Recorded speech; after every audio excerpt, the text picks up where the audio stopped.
Hey guys, how's it going today? So what am I working on now? I got this '07 Toyota Camry that came into me last week for a noise. It had a roaring noise. And I checked it out and it was the alternator making noise. You know, I did the old screwdriver to the ear trick. Be careful doing it.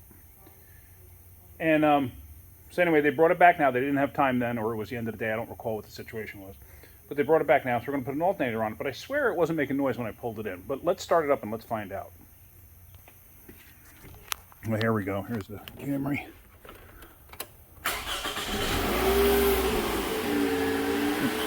Oh, yeah, it's making noise still.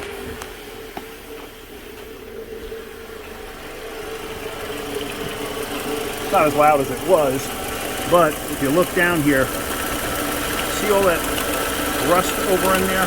I got a funny feeling of bearings going out on it or something. It might change with heat. I don't know. You can actually hear like a clicking type noise too right now. So we're going to get an alternator on its way. We're going to change the alternator and the belt. And while it's off, I'm going to just check the water pump, make sure there's no play in it. That clicking noise could be that clutch. This is actually a clutch, a one-way clutch on this alternator. It could be that going bad too. You can get replacement clutches, but for the price of the clutch, you're better off just replacing the alternator. So, okay, let's shut this thing down and then we'll change that. So whenever doing an alternator or a starter, make sure you disconnect the battery first. I don't want to hear it about, oh, you could do it without disconnecting it. Yeah, you can. Don't take a chance. So now I got my tool down on the belt tensioner there. And basically, you just push down and see how the belt loosens up. Now, the nice thing about this tool is, this is the one I've showed you before. And it has this other attachment that you can put on it so you can change the angle of it to get in there. Because if I tried to use this straight, I was hitting that upper mount there, so it wouldn't actually work out. So let me get the belt off. Now with that out of the way, I can do the alternator. And I can't really feel anything in it, but it was definitely the alternator making noise. Now, whenever you pull a belt off, remember the orientation of it. If you have to, make a diagram. And I'm going to do that. I'm going to show you what I do, and it might help you out. So let me show you that. And there you go. The belt is obviously off. What I do is I just make a diagram, even, before you pull the belt off. Like, this is the power steering, this is the tensioner, crankshaft, AC, water pump, alternator. And then I just kind of like draw them in roughly where they are, and I just draw a line to each one. This way I know where it is. This way when I go back together, you know what? I have this just laying up there. When I go back together, I know the orientation of the belt. Because sometimes trying to put a belt back on, if you forgot the orientation, it can kind of, be a pain. And it can actually cause you quite a bit of aggravation. I've seen it before. I've done it myself, especially if you have a belt that's not fun to do from the very beginning. Something that's really tight in there, and and all of a sudden you get in and realize you're wrong, or you have the wrong belt. That too, that's not fun. You have the wrong belt to something that's shorter for whatever reason because there was a choice and a parts store just went with the first number they saw. I've seen that happen too. I've had it happen to me many times over the years. Especially when I lose a belt. Usually, like if a car comes in with a belt missing, that is. Usually what I do is I try to match them up beforehand to make sure, but like the old belt will be stretched a little bit, so you got to take that into consideration. Usually it's pretty darn close. But all right, so now I told you I wanted to check the water pump too.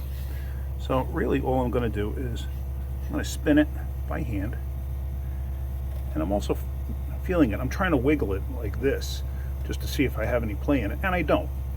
And it feels nice and smooth. So let's go ahead and change the alternator. I got to take the electrical connections off, that little 10 there.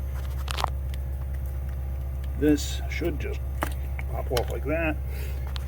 Then I have a bracket there, a little bracket there, and there should be a 14 down here and a 14 underneath somewhere, if I recall. And then there might be one on the back side. I don't recall on this one. But yeah, there's one down here somewhere. It's down under here. You see it? And you can just see it there. All right, so let's start taking that stuff off. All right, so what we're going to do is, I already cracked this free with a wrench. You can't get a socket in there. It's too close to this casing here. So I'm going to take this out first. It's a Phillips head in the center. And it's actually hitting the casing now. Okay. So this way I can have that out of the way. I'm just going to put the screw off to the side. I'm going to take this 10 out. Put that off to the side. And I'm going to take the nut off. Put that off to the side. So now, that should all be free. A lot of times what I like to do is I like to disconnect other things that might be in my way, just so I have like a little extra room to fiddle with. All right, so now let's get those 14s out. So now, let's go get these bolts out. The bottom one here is a 12, the one you can't see. But I can get, there we go. I can get the ratchet on it. And I could screw it out by hand, I think, yeah. All right, let's get that out of the way. Then we'll take the top bolt out. Hang on a second. All right, so this one is now out of the way. Get this top one out of the way. Like I said, there may be a third one. I don't think so. I don't know if you notice it drop.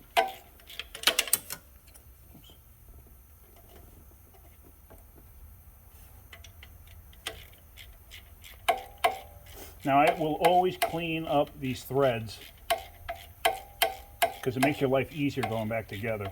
I'll clean them up. I might put a dash of like WD-40 on it just to make your life easier going together. I know somebody's going to say, oh, that changes the torque and this and that and the other thing. Okay, that's great. You can do whatever it is that you do. This is what I do. And I do it for a living. And I've been doing it for 40 years.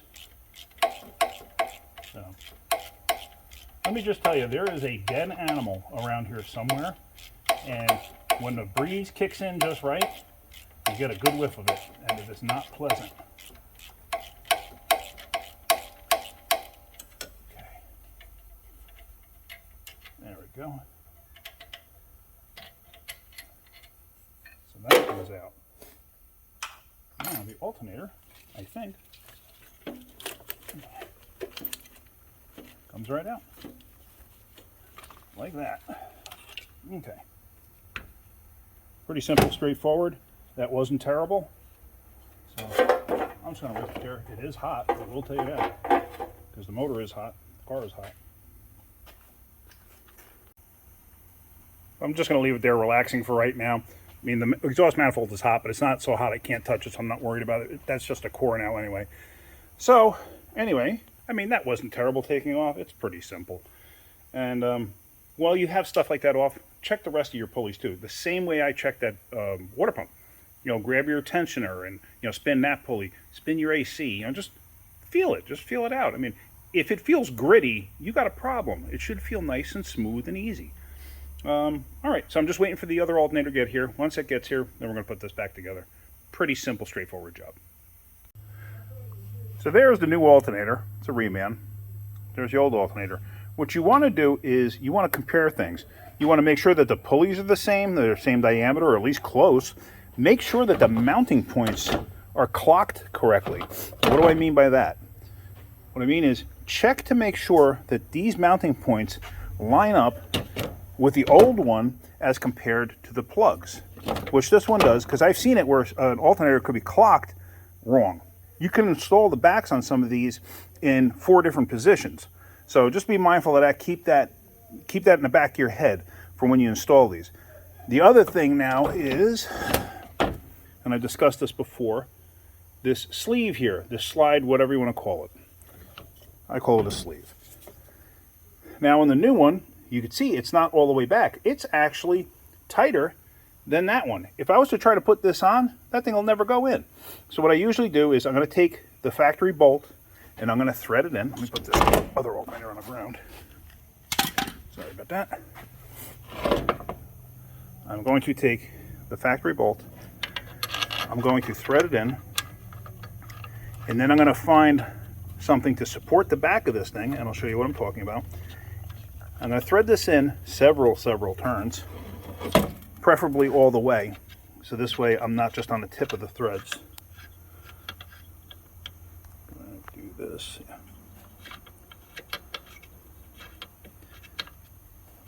Sorry about that.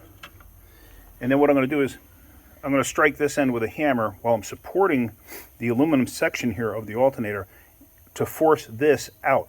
That'll give you the room to fit over this, because this, it adjusts to this. So, all right, let me find something to do that, and then I'll show you what I'm going to do. So what I got here is a dead blow hammer. It's a soft face, you know, brass on one side, plastic on the other. Now what I'm going to do is I'm going to use this 24mm socket as a receiver, and it's going to go to the outside like that to support the aluminum here so it doesn't snap.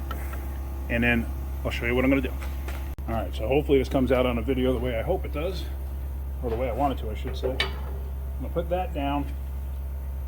I'm going to rest the alternator right on that. Then I'm going to whack the top of that bolt and pay attention to that sleeve there.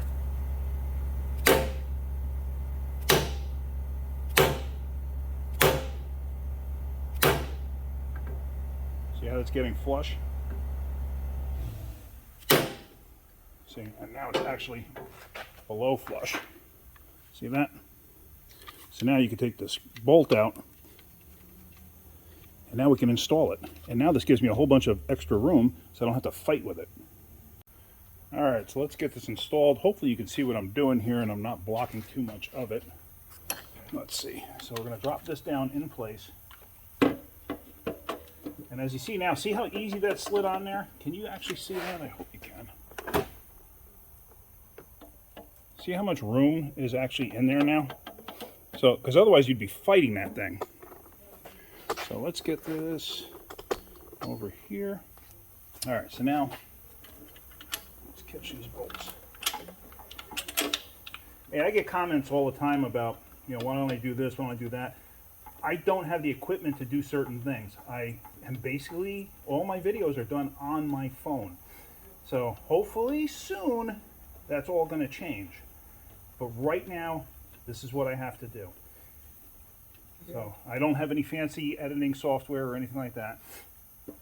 I basically use my phone and a couple of apps. All right, so now you catch the bottom bolt, and this is all done by feel, so you're not going to be able to see what I'm actually doing here. Let's see if I can't get in here. Basically, you just got to move everything around until you're in the right spot. It goes through the bracket first and then into the alternator. And that feels like it's connected. Okay.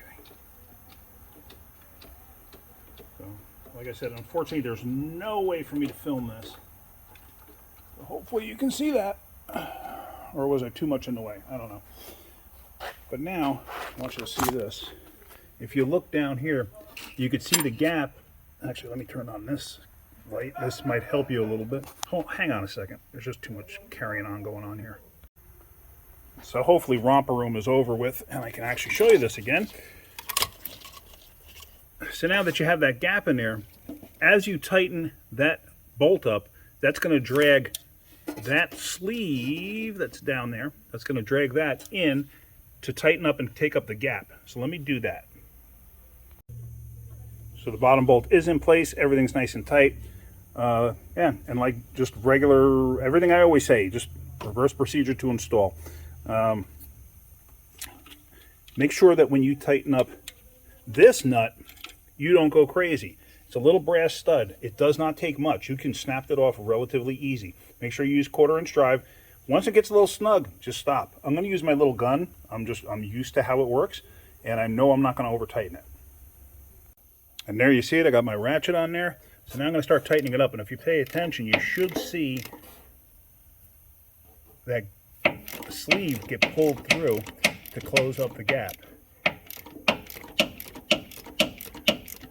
It may actually bend the ear just slightly. That's relatively normal. But there, you can actually see it pulled through. So now it took up the gap. And that correctly aligns the alternator and the belt in position with the other belts, because now the alternator is set correctly in its depth. So now let me tighten up the bottom bolt and let me get the connections on, and then we're going to put the belt on. All right, so let's just get these on while you're right there. Of course you're right there. You're watching my video. Now also, there's little tabs on here that line up in this like receiver. So this way you can clock oops, sorry, you can clock the cable in the right direction. Now, I have a clutch on this gun. You heard it ratchet there. That's so you don't over tighten things, and I do that on purpose. So let's just connect all the connectors. Actually, that went over that, right? Yeah. Let me get the little bolts. And this one goes here. Now, like I said, this gun with the clutch doesn't make it super tight. And then that bracket down on the bottom there, I don't know if you can see that. That's a bit of a pain to get to. That's not good. Let me go up here and let me rotate this. So at least this way maybe you could see what I'm trying to accomplish here. So basically I just want to hold the bracket up, get that little screw to line up, because that little screw lines up to the hole in the case here. And it's so darn close to the case, it's hard to get caught. So now, hopefully, yeah, there we go. Now, I initially had to break that free with an open-end wrench, open-end 8mm, because you can't get a socket to fit in between this black piece and that bracket. But they do give you the Phillips head option on there. And, of course, that little thread is super tight. It's not cross-threading. If it was cross-threading, I definitely would not be able to even gotten it that far.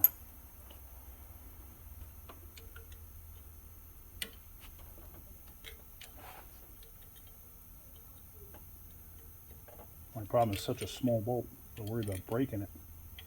I mean, but it's not really a big deal. It's not like a structural piece. It's just for this little wire retainer bracket. You can always zip tie it off to the side. There it goes. All right, now I am not going to be able to show you putting the belt on. There's just no way for me to get in that tight area there and do that. It's kind of a pain in the neck getting a belt around the pulleys at times. But let me get that lined up and get that ready to actually be put on. So there we go, the belt is on. Now, putting it on, here's the tensioner, obviously. Like I said, you can loosen it up that way. I had to get it all caught around. That's not easy. Thank God for this tool. This is a belt helper installation tool. And you use that to wrap it around everywhere where it needs to go. At the end there, I kind of had to have it hanging partially off the water pump to get it around the alternator. Whenever you're putting a belt on, double check everywhere and make sure that you are correctly on the pulleys, that you're not off a tooth. When I say tooth or off a groove, out or in or whatever. Make sure you're where you're supposed to be. If you don't have a clear look at it, get a little mirror down there or something, because that will save you a lot of aggravation. So, all right, I guess now we can hook up the battery and we can fix that. Or, I'm sorry, we can hook up the battery, verify that. Then I'm going to pull it outside, clean that terminal off, and I'm going to replace that terminal end too. Battery's hooked up. Let's start it up.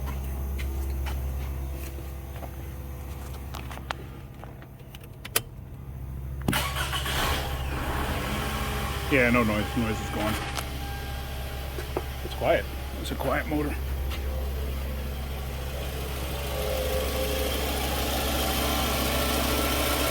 Oh, there we go. That was good. All right, let's get it outside and just clean off that terminal. I don't like doing it in a shop. I hate getting battery acid like this. The corrosion stuff, that's battery acid. I hate getting that stuff in the shop. I prefer to do it outside. So, how do I actually clean a battery terminal? I'll show you. See that? That's actually water I stuck in a microwave. It's pretty hot. It's not boiling, but it's pretty darn hot. I actually have used, I usually like to use like from a tea kettle and actually get it hot, because I drink tea, I don't drink coffee. But anyway, I just slowly pour it over the battery terminal.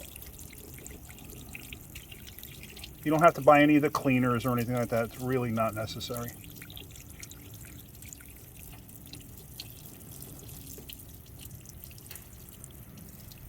This stuff will work pretty darn good.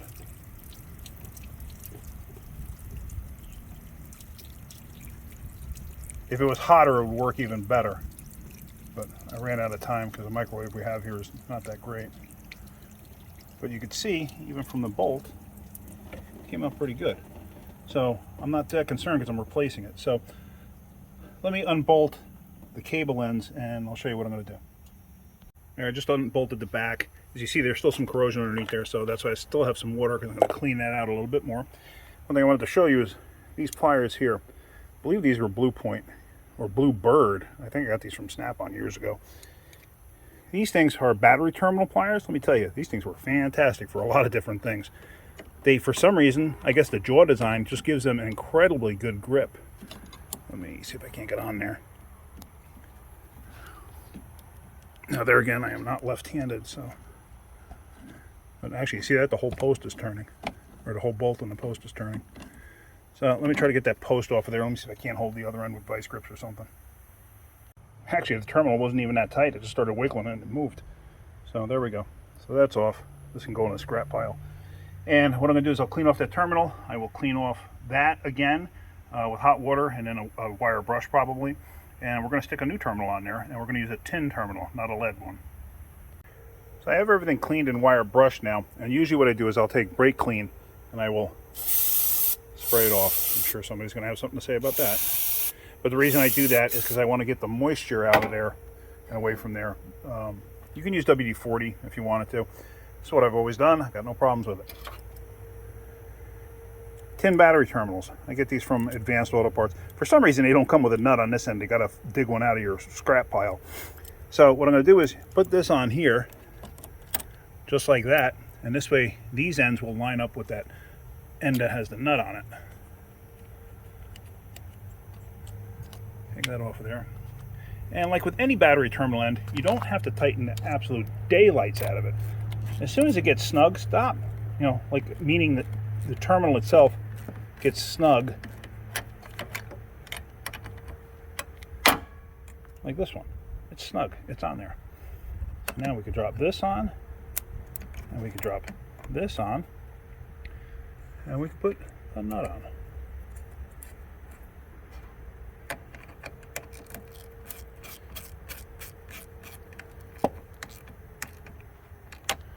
Now, some people will use a battery terminal protector. You know, that, I don't know if you've seen it, it's blue, it's red, whatever. It's like the same thing as like spray brake stuff, to anti-squeal stuff. I don't think it does anything. I've never actually seen it help any situation, in all honesty. I usually just leave them alone, and I usually don't have any issues. I'm not even sure if I can put this cover back on here. Might not be able to. Might be able to. And it doesn't fit quite right anymore, but what are you going to do? It's an aftermarket terminal. That's a factory terminal. It's an aftermarket. But it had that big, wide, stupid one, the old lead style. But, I mean, that'll protect it. Not too concerned about it, but it'll be fine. So, anyway, that's it. I thought that'd be something interesting to see. So if you're getting something out of my videos, hit that like button. If you could, please subscribe. All right, guys, have a great day. Keep wrenching.